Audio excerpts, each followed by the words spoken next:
આજ તો બધા વાંઢા મિત્રો ઉભા રાખી દીધા પીરસવા, પછી તો બનાવ્યો વાસણનો તાજમહેલ. તો શું કેમ મિત્રો પડી ગયા હોય ને હર નાઈ જોઈને તૈયાર થઈને વૈયા આપણે પ્રસંગમાં. તમે પૂછો એ પેલા કહી દઉં, પ્રસંગ એ વાસ્તુનો. थैंक यू आपका ये उपकार जिंदगी भर याद रहेगा मुझे. પછી તો જમવાનું થઈ ગયું તૈયાર ને આપણે તો થાળ લઈને તો આપણા માતાજીના મંદિરે. થાળ એટલે કે ગાડી નહીં, આ થાળની વાત કરું.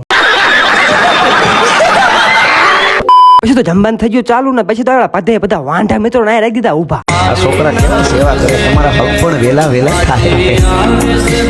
હા.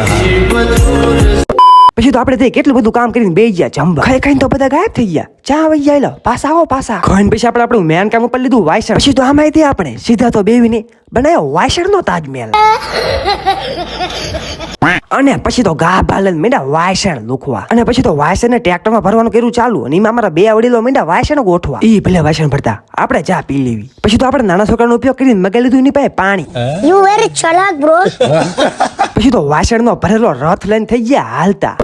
અને પછી તો બધા વાસણ મૂકીને થઈ ગયા ઘર બાજુ હાલતા. આજનો લોક આપણે અહીં સુધી રાખ્યું. કેવો લાગ્યો જરા કોમેન્ટમાં કહેજો. હવે મળીએ આપણે આવતા નવા મિની વ્લોગમાં.